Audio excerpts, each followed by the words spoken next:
नमस्कार दोस्तों, welcome back to my channel. आज का वीडियो का टॉपिक बहुत ही इंटरेस्ट है।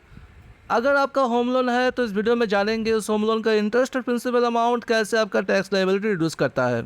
यह नंबर वन। नंबर टू क्या होगा, कैसे हम लोग आईटीआर में प्रैक्टिकली जानेंगे, कैसे हम लोग आईटीआर में डिडक्शन क्लेम करेंगे। मतलब इस वीडियो का दो पार्ट होगा। फर्स्ट पार्ट में हम लोग जितना भी सेक्शन है जिसके थ्रू हम लोग डिडक्शन क्लेम करेंगे उसको जानेंगे।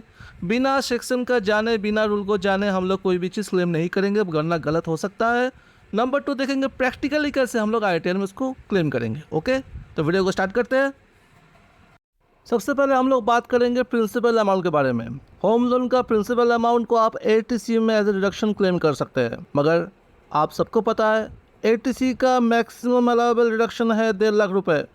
इसलिए फॉर एग्जांपल अगर आपका होम लोन का प्रिंसिपल है 2 लाख, तो आप मैक्सिमम 1.5 लाख तक ही क्लेम कर सकते हो। इस बात का ध्यान रखिएगा आप लोग।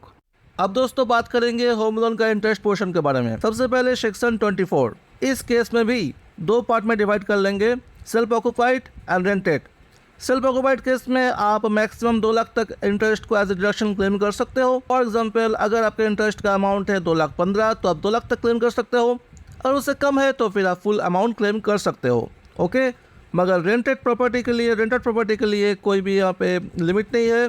जितना भी इंटरेस्ट अमाउंट है आप क्लेम कर सकते हो। फॉर एग्जांपल अगर आपका इंटरेस्ट अमाउंट है 3 लाख तो आप यहाँ पे 3 लाख फुल क्लेम कर सकते हो। ओके, और अगर रिपेयरिंग रिकंस्ट्रक्शन के लिए आप लोन लिए हो तो फिर मैक्सिमम 30,000 तक आप यहाँ पे एज ए डिडक्शन क्लेम कर सकते हो। ओके, सेक्शन 24 के अलावा सेक्शन 80E और 80EA में भी आप इंटरेस्ट को एज ए डिडक्शन क्लेम कर सकते हो। तो यहाँ पे हम लोग बात करेंगे सेक्शन 80E के बारे में। यहाँ पे काफ़ी सारे कंडीशन है। फर्स्ट कंडीशन क्या है, फर्स्ट टाइम बायर होना चाहिए। जो लोन जो सैंक्शन हुआ है वो 1/4/16 से लेकर 31/3/17 के बीच में होना चाहिए। प्रॉपर्टी का वैल्यू 50 लाख से ज़्यादा नहीं होना चाहिए। लोन का अमाउंट 35 लाख से ज़्यादा नहीं होना चाहिए। ये सिर्फ इंडिविजुअल यहाँ पे क्लेम कर सकते हैं। यहाँ पे जो 6 और 7 नंबर है बहुत इंपॉर्टेंट है। ये डिडक्शन है, ये over and above the deduction as per section 24 है, और मैक्सिमम अमाउंट कितना होगा, 50,000। इसका मतलब क्या हो गया, फॉर एग्जांपल आपका लोन का इंटरेस्ट है 2,65,000, तो सेक्शन 24 में आप 2 लाख तक क्लेम कर लिए। उसके बाद सेक्शन 80E में आप मैक्सिमम 50,000 तक क्लेम कर सकते हो। मतलब यहाँ पे 2,50,000 आप क्लेम कर सकते हो। और अगर लोन का अमाउंट है 2,45,000 तो 2 लाख आप सेक्शन 24 में क्लेम कर लिए, और उसके बाद बैलेंस 45,000 आप सेक्शन 80E में आप क्लेम कर सकते हो। नंबर 8 क्या हो गया, no other house property in your name. कोई भी अलग से मतलब कोई भी अदर हाउस प्रॉपर्टी आपके नाम पे नहीं होना चाहिए। ओके, इसके बाद दोस्तों बात करेंगे सेक्शन 80E के बारे में। ओके, तो 80E से 80E का जो डिफरेंस यहाँ पे देख लीजिए। ये भी फर्स्ट टाइम बायर है, पर यहाँ पे देखिए लोन का जो सैंक्शन पीरियड है वो कब है, 1/4/19 से लेके 31/3/22 तक। वहाँ पे था 16-17, यहाँ पे हो गया 19 से लेकर 22 तक। वैल्यू कितना होगा प्रॉपर्टी का, 45 लाख। ये भी ओनली फॉर इंडिविजुअल है। पर यहाँ पे सबसे बड़ा बात क्या है, ये भी ओवर एंड अबव सेक्शन 24 है, मगर मैक्सिमम डिडक्शन कितना होगा, 1.5 लाख। इसका मतलब अगर आपका लोन का इंटरेस्ट है यहाँ पे 3.5 लाख, तो 2 लाख आप सेक्शन 24 में क्लेम कर लोगे, और 1.5 लाख आप 80E में क्लेम कर सकते हो। मगर शर्त क्या है, लोन कब होगा, 1/4/19 से लेकर 31/3/22 तक लोन सैंक्शन होना चाहिए।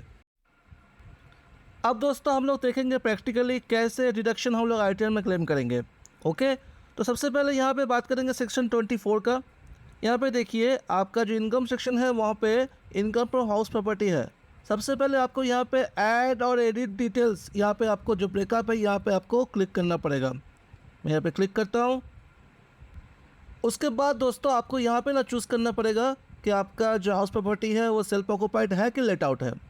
तो मैं फर्स्ट यहाँ पे सेल्फ ऑक्यूपाइड चूज़ करता हूँ। ये आईटीआर 1 है। क्यों मैं ऐसा बोला बाद में पता चलेगा। अब देखिए दोस्तों, सेल्फ ऑक्यूपाइड केस में क्या हम लोग जो रूल देखे थे, क्या देखे थे कि मैक्सिमम 2 लाख तक क्लेम कर सकते हैं। क्या सही है? यहाँ पे मैं 2,50,000 दे देता हूँ। देखिए यहाँ पे the amount can not exceed ₹2 lakhs। Okay, तो यहाँ पे हम लोग अच्छा 2,50,000 तो दे दिए। अब यहाँ पे अगर 1,90,000 देते हैं 1, तो क्या ये लेता है, देख लेते हैं।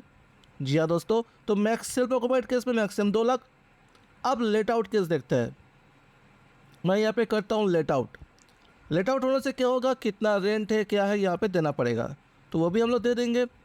तो सोचिए हम लोग यहाँ पे रेंट पकड़ लेते हैं, मंथली हम लोग पकड़ लेते हैं, रेंट कितना होगा 15,000 पकड़ लेते हैं, तो 1,80,000।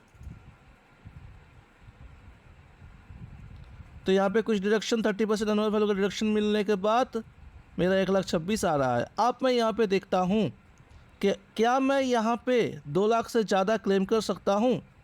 तो मैं यहाँ पे 2,05,000 दे दिया। जी हाँ दोस्तों, यहाँ पे मैं 2 लाख से ज़्यादा यहाँ पे interest on board capital claim कर सकता हूँ, क्योंकि ये लेट आउट प्रॉपर्टी हम लोग चूज़ किए इसलिए। अब यहाँ पे एक चीज़ देख लीजिए, मैक्सिमम लॉस, ये जो डिडक्शन है वो तो अलग बात है, पर income from house property case में देख लीजिए, maximum loss from house property that can be set off in computing income of this year is ₹2 lakh. To avail the benefit of carry forward और set off loss please use ITR 2। अगर आपका house property में loss आ रहा है तो ITR 2 file कीजिएगा, ना कि ITR 1, क्योंकि अगर आपको कैरी फॉरवर्ड जो लॉस है वो कैरी फॉरवर्ड करना है। ओके, तो अगर लॉस को कैरी फॉरवर्ड करना है तो ITR 2 फाइल कीजिएगा, ITR 1 नहीं, इस बात का ध्यान रखिएगा। ओके, अब दोस्तों हम लोग बात करेंगे जो अदर डिडक्शन है सेक्शन 80C में, जो प्रिंसिपल क्लेम करते हैं, उसके बाद ATE है, उसके बारे में कैसे हम लोग ITR में क्लेम करेंगे, इसके लिए जाना पड़ेगा हमको टोटल डिडक्शन में। ओके, यहाँ पे मैं क्लिक करता हूँ। यहाँ पे देखिए दोस्तों, यहाँ पे देखिए सेक्शन 80C का है, यहाँ पे येस करेंगे। अब यहाँ पे मान लेता हूँ मेरा कोई और इन्वेस्टमेंट नहीं है, ना PPF है, ना LIC है, कुछ नहीं है, बस मेरा एक होम लोन है, इसका प्रिंसिपल अमाउंट है 1,70,000। तो यहाँ पे मैं कितना क्लेम कर सकता हूँ, 1.5 लाख तक मैं यहाँ पे क्लेम कर लिया। ओके, अब बारी है ATE और ATE का, ATE का। ओके, तो यहाँ पे देखिए, are you eligible to claim any other deduction, यहाँ पे येस करेंगे। येस करने के बाद थोड़ा सा जैसे नीचे जाएंगे, देखिए यहाँ पे ATE interest on loan taken for residential house property, ATEA deduction respect of interest on loan taken for certain house property. अब यहाँ पे आपको क्लिक करना है जो आपके लिए एलिजिबल है। अगर 16-17 के बीच में है तो ATE, अगर 19 से लेकर 22 के बीच में है तो फिर ATEA। मगर यहाँ पे एक चीज़ ध्यान रखिएगा, आप अगर ATEE क्लेम कर रहे हो तो ATEA आप क्लेम नहीं कर सकते। फॉर एग्ज़ाम्पल, जैसे मैं यहाँ पे दे दिया 40,000, तो देखिए ATEA हो जाएगा आपका,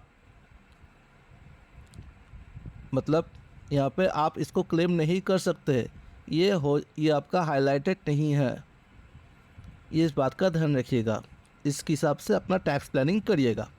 तो यहाँ पे दोस्तों आप देख लिए कि कैसे आपका होम लोन आपका टैक्स रिड्यूस करता है। प्रैक्टिकली देख लिए कैसे आप यहाँ पे 80C में प्रिंसिपल, फिर section 24 income from house property section में सेक्शन 24 और डिडक्शन सेक्शन में 80C, ATEE और ATEA क्लेम करेंगे। ओके, आशा करता हूँ वीडियो अच्छा लगा। अगर कोई भी यहाँ पे सवाल है ज़रूर कीजिएगा, मैं इसका आंसर दूंगा। अगर रिटर्न फाइल को लेके प्रोफेशनली कोई मदद चाहिए, ITR 1 का बात कर रहा हूँ, ITR 1 ITR 2 के बारे में बात कर रहा हूँ, या फिर ITR 4 जो भी बिजनेस मतलब नॉर्मल बिजनेसमैन उनके लिए, बाकी अदर्स केस के लिए नहीं। प्रोफेशनली कोई मदद चाहिए तो ज़रूर मुझे व्हाट्सएप में या फिर यूट्यूब में मुझे ज़रूर बताइएगा। ओके, अगर अच्छा लगा वीडियो तो लाइक कीजिएगा, शेयर कीजिएगा वीडियो को, और फिर सब्सक्राइब करना, बेल आइकन प्रेस करना मत भूलिएगा। थैंक यू दोस्तों, हैव अ नाइस डे।